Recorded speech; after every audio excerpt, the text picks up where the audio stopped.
भोपाल से प्रस्तुत हैं प्रादेशिक समाचार। नमस्कार, समाचारों के साथ मैं जितेंद्र रघुवंशी। पहले मुख्य समाचार। लोकसभा चुनावों की तारीखों का ऐलान। 19 अप्रैल से 7 चरणों में होगा मतदान।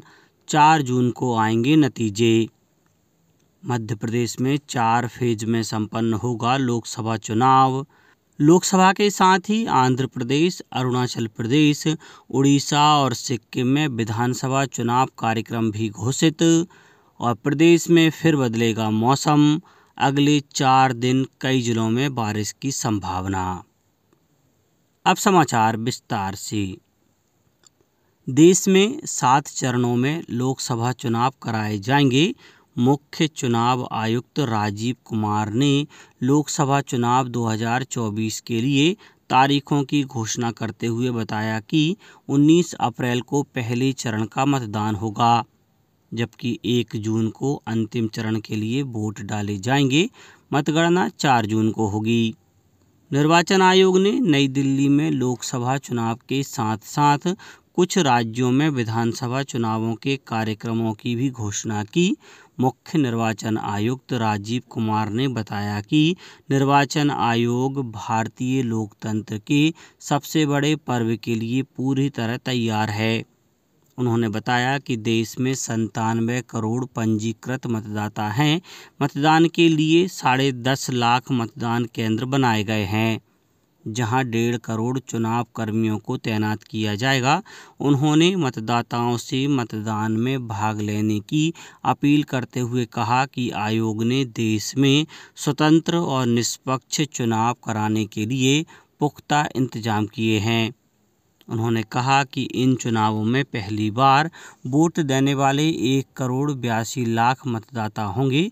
श्री कुमार ने बताया कि आयोग 85 वर्ष से अधिक आयु के लोगों और दिव्यांगजनों को घर से ही मतदान करने की सुविधा प्रदान करेगा। उन्होंने यह भी बताया कि राजनीतिक पार्टियों को यह भी बताना होगा कि उन्होंने गंभीर आपराधिक मामलों वाले उम्मीदवारों को चुनाव में क्यों उतारा। मुख्य निर्वाचन आयुक्त ने कहा कि चुनावों में हिंसा के लिए कोई जगह नहीं है और यदि कहीं हिंसा हुई तो आयोग कड़ी कार्रवाई करेगा। मौजूदा लोकसभा का कार्यकाल इस वर्ष 16 जून को समाप्त हो रहा है। मध्य प्रदेश की 29 सीटों पर 4 चरणों में लोकसभा चुनाव संपन्न होगा। पहले चरण में 19 अप्रैल को 6 सीटों पर मतदान होगा। इनमें सीधी, शहडोल, जबलपुर, मंडला, बालाघाट, छिंदवाड़ा शामिल हैं। इसके लिए 20 मार्च को अधिसूचना जारी होगी। 27 मार्च तक नामांकन पत्र दाखिल किए जाएंगे। 28 मार्च को नामांकन पत्रों की जांच होगी, जबकि 30 मार्च तक नाम वापस लिए जा सकेंगे।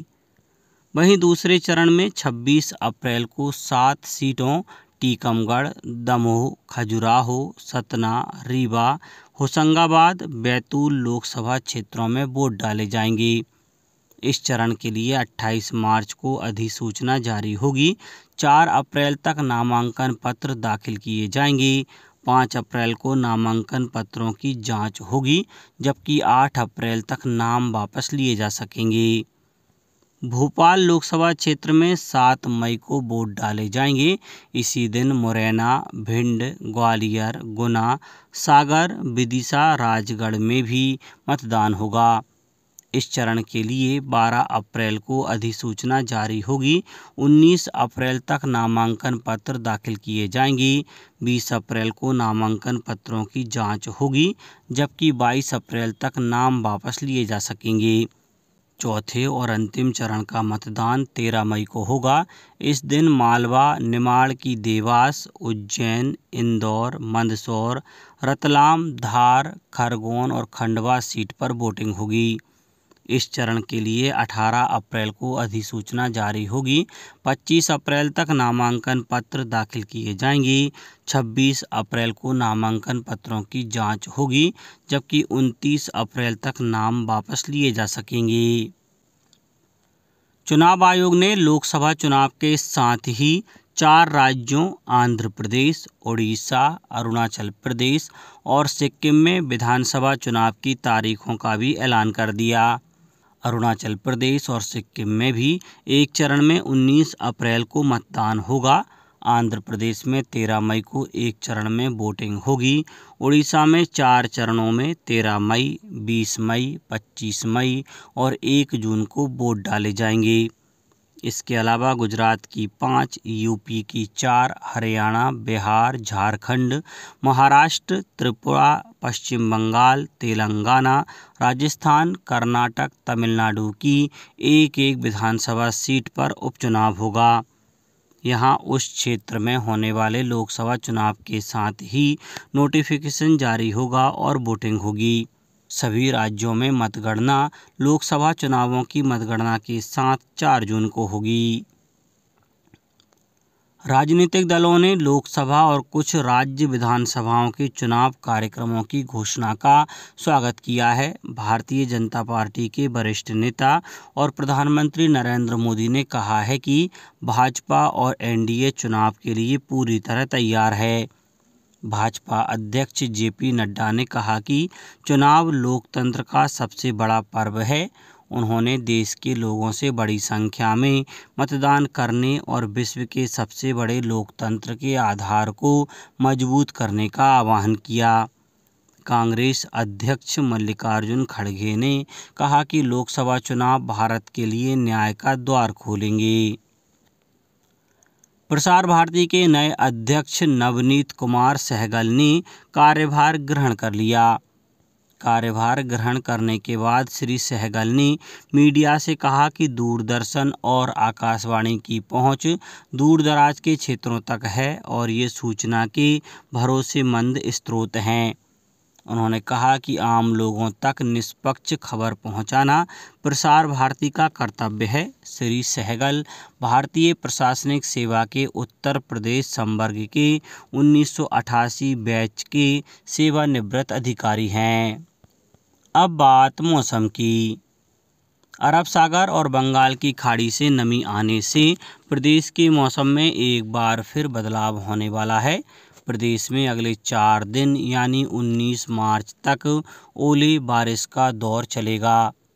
मंडला, डिंडौरी, छिंदवाड़ा और पाढुरना जिलों में बारिश के साथ ओले भी गिर सकते हैं, जबकि 40 से 50 किलोमीटर प्रति घंटे की रफ्तार से आंधी चलने का अनुमान भी है।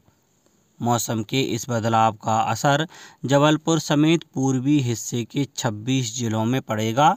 मौसम वैज्ञानिक का कहना है कि दक्षिण पूर्वी हवाएं बंगाल की खाड़ी से मध्य प्रदेश के पूर्वी हिस्से में भी नमी ला रही हैं। इस वजह से बारिश, ओले और तेज आंधी चल सकती है। जबलपुर संभाग के सभी जिलों में ओलावृष्टि और बारिश होगी। पूर्वी हिस्से में मौसम बदला रहेगा।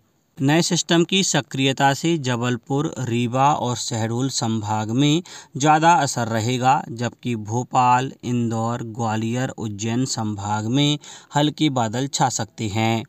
नर्मदापुरम संभाग में भी मौसम बदला रहेगा। अब कुछ समाचार संक्षेप में। सतना एवं मैहर जिले में लोकसभा चुनाव की घोषणा होते ही आदर्श आचरण संहिता तत्काल प्रभाव से लागू हो गई है।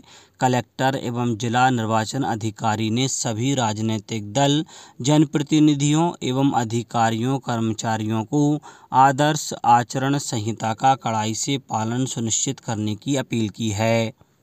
लोकसभा चुनाव की घोषणा के बाद खरगोन, बड़वानी लोकसभा क्षेत्र के अंतर्गत 13 मई को मतदान होगा। छिंदवाड़ा जिले में कलेक्टर ने बटका खापा के सरकारी स्कूल और हॉस्टलों का निरीक्षण किया। लापरवाही पर 2 शिक्षक सहित भृत्य को निलंबित किया। उल्लास नवभारत साक्षरता कार्यक्रम के तहत मूलभूत साक्षरता एवं संख्यात्मक परीक्षा आगरमालवा जिले में होगी, जिसमें 32,856 परीक्षार्थी शामिल होंगे।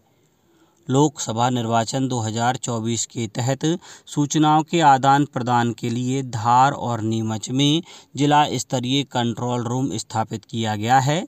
यह कंट्रोल रूम 24 घंटे कार्यरत रहेगा।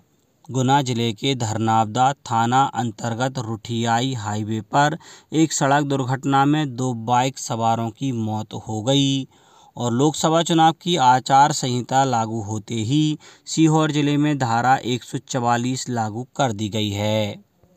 अंत में मुख्य समाचार एक बार फिर। लोकसभा चुनावों की तारीखों का ऐलान। 19 अप्रैल से 7 चरणों में होगा मतदान। 4 जून को आएंगे नतीजे। मध्य प्रदेश में 4 फेज में संपन्न होगा लोकसभा चुनाव। लोकसभा के साथ ही आंध्र प्रदेश, अरुणाचल प्रदेश, उड़ीसा और सिक्किम में विधानसभा चुनाव कार्यक्रम भी घोषित। और प्रदेश में फिर बदलेगा मौसम। अगले 4 दिन कई जिलों में बारिश की संभावना। आज के इस बुलेटिन में बस इतना ही। नमस्कार।